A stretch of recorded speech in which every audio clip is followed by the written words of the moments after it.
Welcome back, dear participants.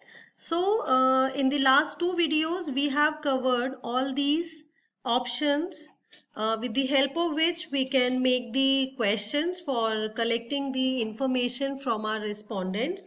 So now moving on to some options which are available here. As you can see, there is an option of plus add question which we have already done.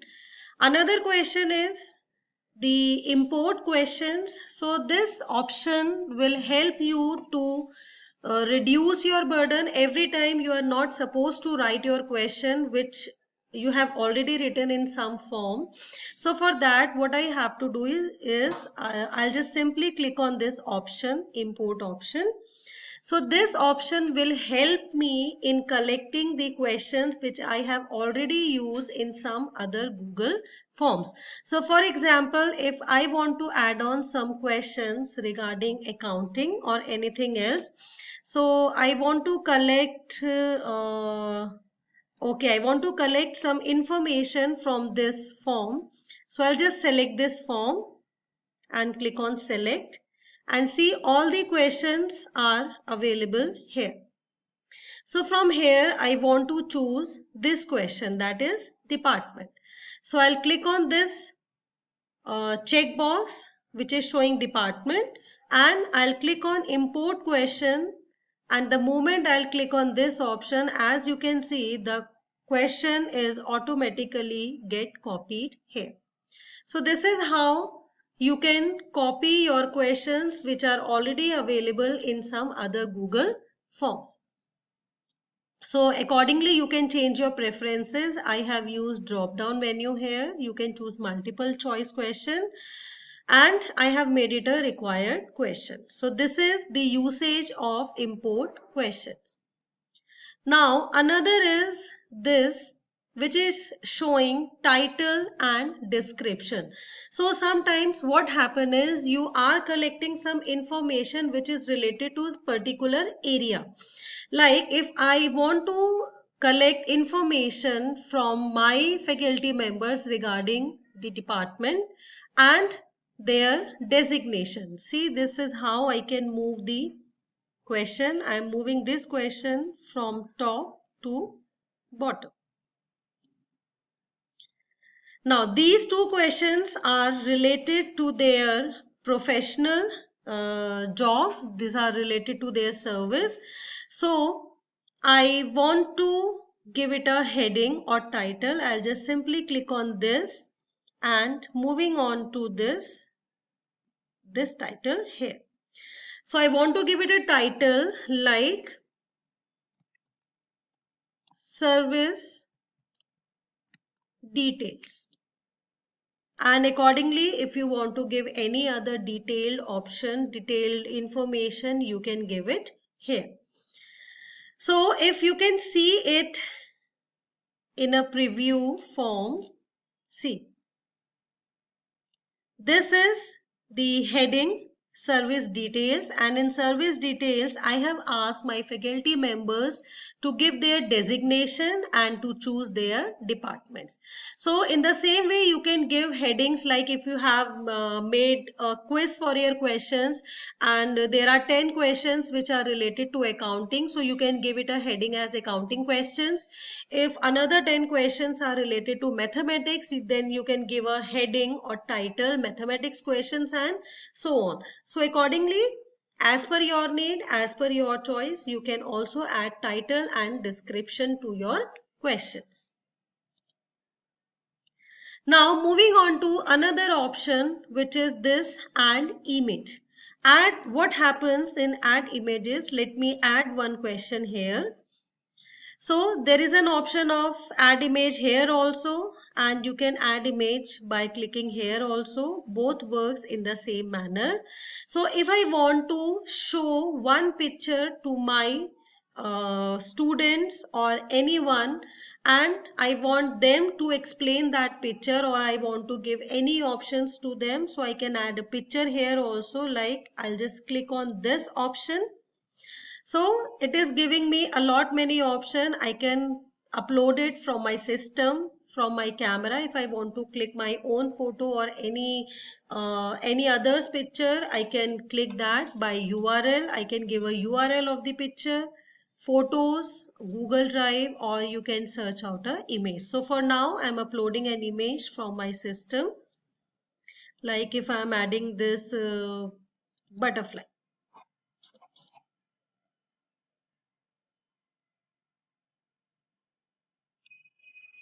Now, this picture is uploaded. So in question, I'll give an option, explain the following picture. If I want my students to explain this picture, or I want to check their imagination, what they have thinking about this picture. So explain the following picture. Now this picture has been given here, and the option which Google has chosen automatically is paragraph.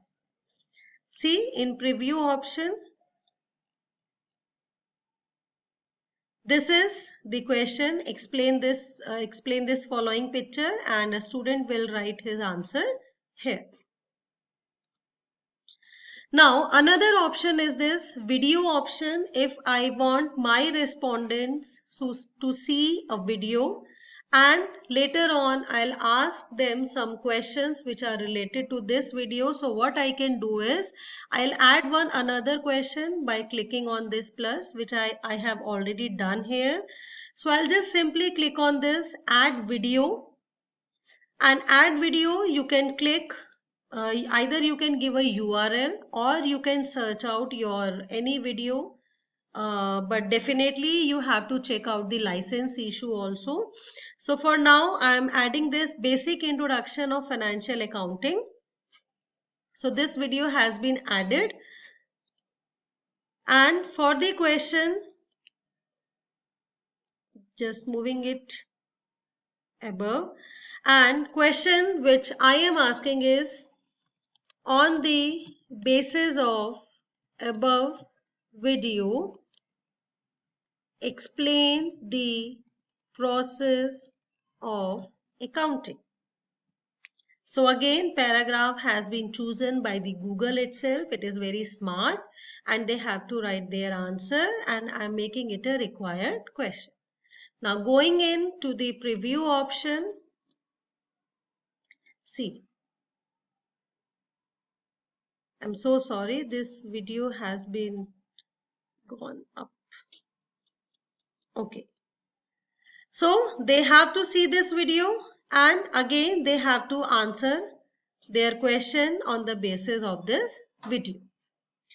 Now another and the most important part is this add section. Now in this add section, this section will definitely going to help you a lot. See, if I want to ask my faculty members, have you attended any conferences or webinar? So the answer is either yes or they will give no. Again, I want to make it a required question. So if they are writing yes, they have attended conferences or webinar, I want them to write their details of the conferences they have attended or the number of papers they have written during the year. So for that, what I'll do, I'll just simply click on this add section, and this add section, see, another section has been added. So this section will help me in collecting the information related to a particular area. So I'm in untitled section, I'm writing conferences and webinar. And in description, you all are requested to give details of the conferences and webinar attended. So now adding question here. So first option is number of conferences attended in 2019 to 20. If I want them to write their answer on their own, so I'll just simply choose short answer. Similarly, if I want them to give the details regarding their research publications, so I'm writing here research publications. Again, you all are requested to give the details of the research papers written by you during 2019-20. This is the short description which I am giving. So I am adding one question in this section. How many research papers are published in national journals? So in option, if I want to give them an option, I can give it as 1, 2 or 3 or so on, making it a required question. See, this is how I have divided my information in different sections like research publication, then conferences and webinar. But the thing is how you are going to relate them. See, if I'll go in preview option, as you can see here, this was my first section. Then I'll just simply have to click on this next. Then it will move on to another section, which is my conferences and webinar, then research and research publications. But what if no faculty has attended any conferences or webinar during this selected time period? I don't want them to spend their time in filling out this form in the conferences and webinar. So for that, what I simply have to do is, in this question, have you attended any conferences or webinar? It is written here as yes and no. So if I'll just click on this 3 dots, see here it is given as go to section based on answer. So I want my faculty members or the respondents to go on a particular section if they have chosen the particular answer. For example, if they have chosen yes, they have attended conferences or webinar. So in this, I am choosing that yes, they will go to section 2 or they will go to next section. And if they are writing no, they have not attended any conferences or webinar during this selected time period. So I don't want them to go in conferences and seminar. I want them to simply go in research and publication. So the moment one person will write no, he will not be going to conferences and seminar. He will be simply be moving to research publication. And after research publication, they will be able to submit their form. This is how you can use sections to collect information related to different areas, and without wasting any time. If one is writing yes, you can divert that person to another section, and if they are writing no, you can simply skip that section and you can help your respondents to save their precious time. So this is all for this video. Now we have already covered the types of options which can be used for making the questions. We have covered all these options also. Now in the next video, we will see how we can change the theme or the color or the font pattern of our Google form. So thank you so much for your patience listening.